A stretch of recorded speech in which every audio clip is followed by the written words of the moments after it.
Hello, my name is Sean Bavarian. I work here at the Hamilton Harbor Yacht Club here in Naples, Florida. Today we're going to be doing the OMG, the orange mousse with Grand Marnier.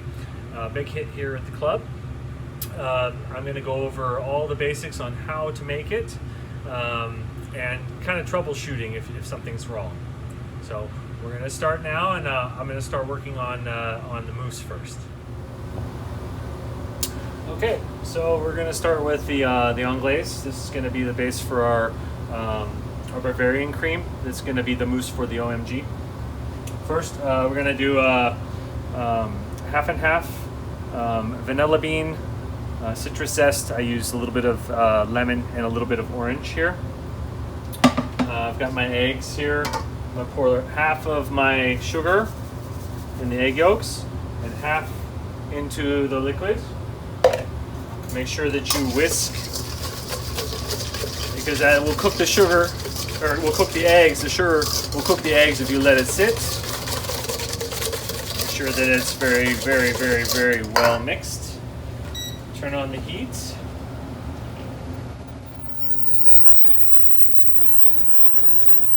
All right, I'm bringing it to a boil now.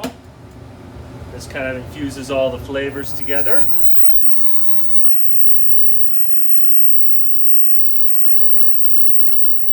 Going in the eggs. All right. Incorporating these in. Turn down your stove so you don't have an issue with the burning. What happens if you cook eggs too high of heat, you're going to have scrambled eggs in there, and that's not what we want. It's never what we want. So now I just use a whisk on here while it's going on medium-low heat. I just want to make sure that this is all the way up to 175 to 180.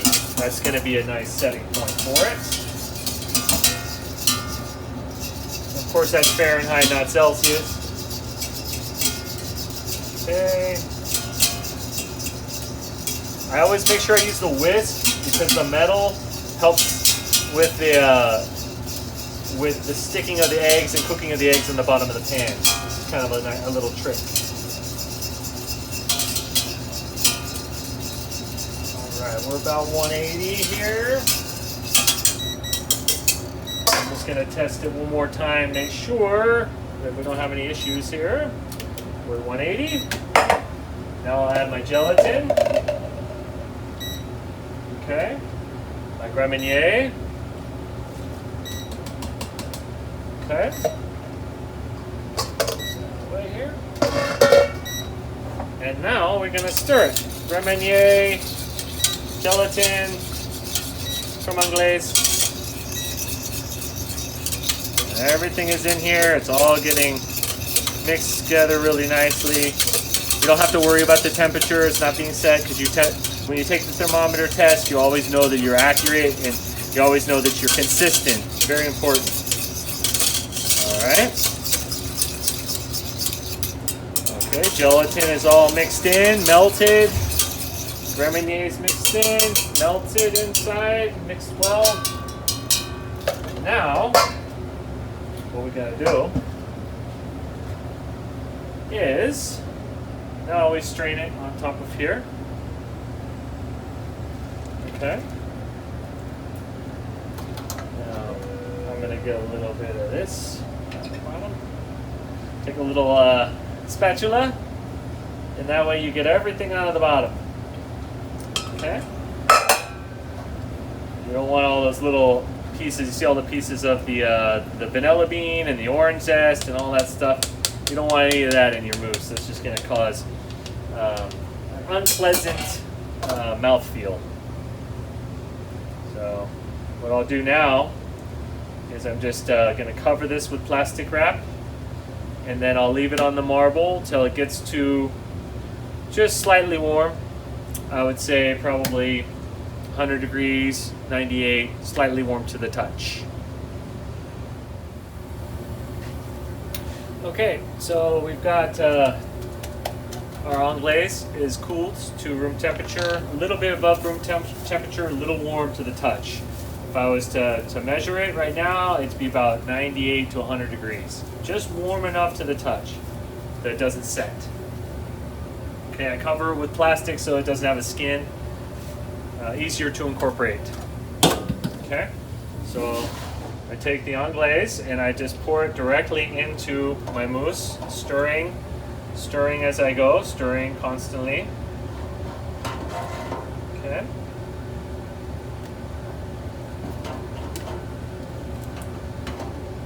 Okay. You want to make sure you get everything out of the pan. This is all your flavor here.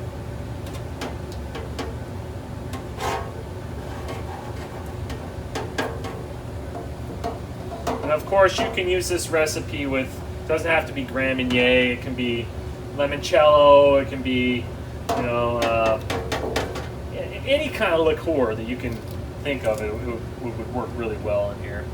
Cointreau if you have it, or, you know, anything like that would be good.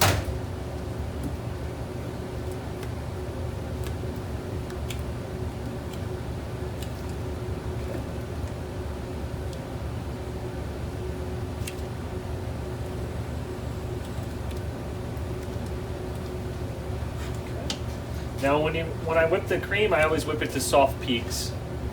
I don't know if I mentioned that in the video earlier, but soft peaks is always recommended. Okay, here are the two molds that I use for the mousse in the center of the OMG. The first mold is going to be it's going to be J-O-H-O. Joho, I hope I'm pronouncing this right. It's the 3D sphere mold. I get these on Amazon.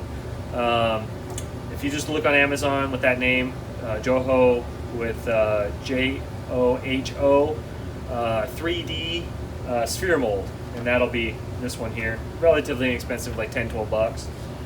This one here is going to be the OCPO. I don't know how to pronounce that one, but it's on Amazon as well. This one is going to be a mini 3D mold. This is what I use for the insert. I always put my oranges inside of here at least 24 hours before. I use segment oranges, a little bit of Grand Marnier, vanilla bean, and sugar to taste. I don't really have a recipe because the oranges are varying in ripeness, so I always use it to taste. If the oranges are a little bit unripe and a little sour, I'll add more sugar, and vice versa. Okay, now we're going to fill the molds with the mousse. This is what they look like when they come out, the centers. The mini molds, you can see that they're much smaller than the large ones. I really like this mold. Like I said, it's on Amazon. It's easily accessible. You don't have to get a minimum to order it, and it's not that expensive, so it's pretty cool. So what you want to do here is you want to fill it up about 3/4 of the way. Okay, just like this. You want to leave a little room at the top for the insert because of displacement. You're going to have a little bit of the mousse to go up in the mold, because when you put this insert in, it takes up mass. I'll put a little bit more of this in there. When you make this mousse, you want to fill the molds right away because it is setting because of the gelatin. You have time, but you have to do it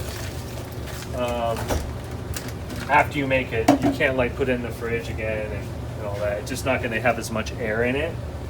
So you can see I've filled all my molds about 3/4 of the way up. Then I'm just going to insert my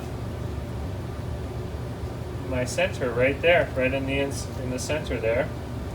You know, it's never gonna. I mean, try to make it perfect, but you know, if it's a little off, it's not gonna kill the dessert. So don't stress yourself out too much. Okay. So I'm just putting these centers in the center of my OMG.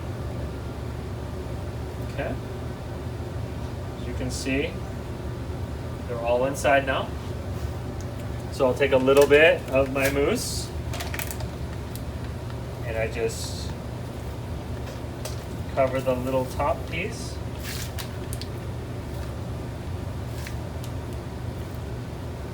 Okay. And I take my little spatula. Okay. This one needs a little bit more. A little bit more, so you want a nice smooth top so it lays flat when you go to plate it.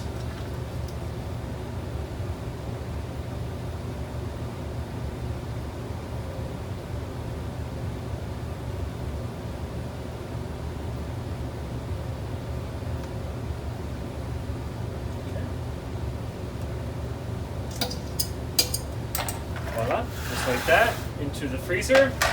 Make sure that this recipe will makes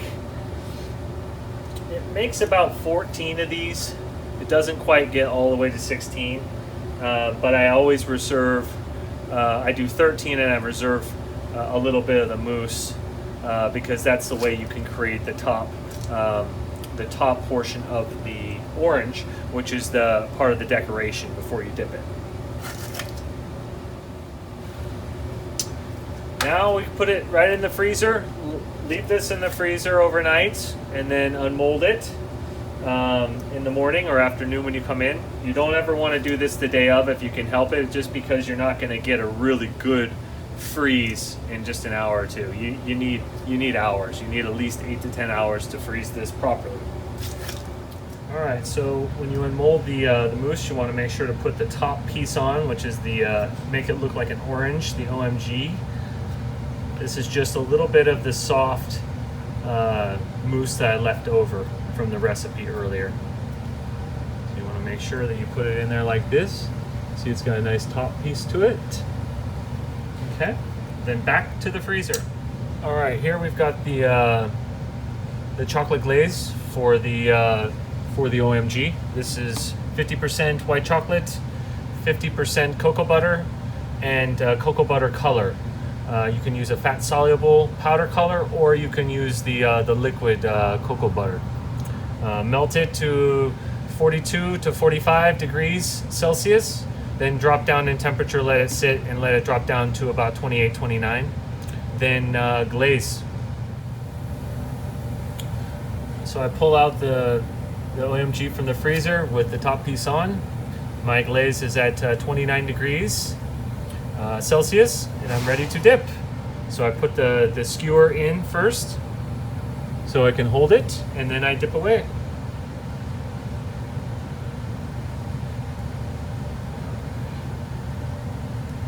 I give it 2 good dips.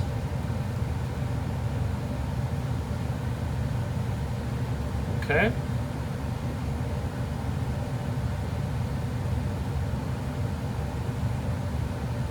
Let it set. Then place on the silpat to harden and completely set. Then we'll start to spray after this. Now we're going to go over the spraying technique for the OMG, the orange. I've dipped them as I showed you, and they've solidified. As soon as they solidify, you have to spray the cocoa butter that you dipped them in a Wagner sprayer or something comparable. I'm using this one here. I've got this one on Amazon. I like it, but there are many options. So let me get the first coat on.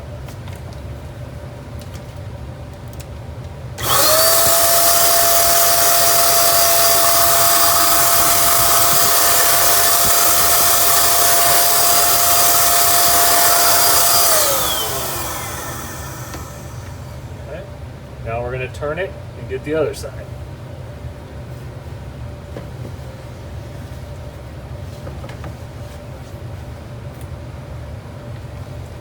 And again.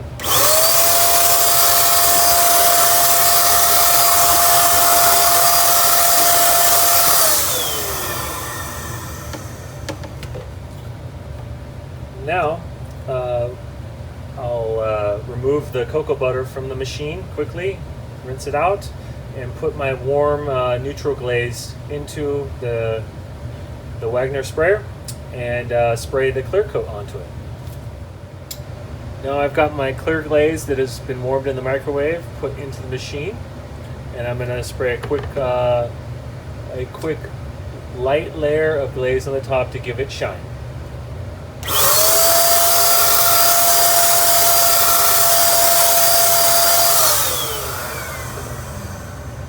And then I'll turn it around to get the backside.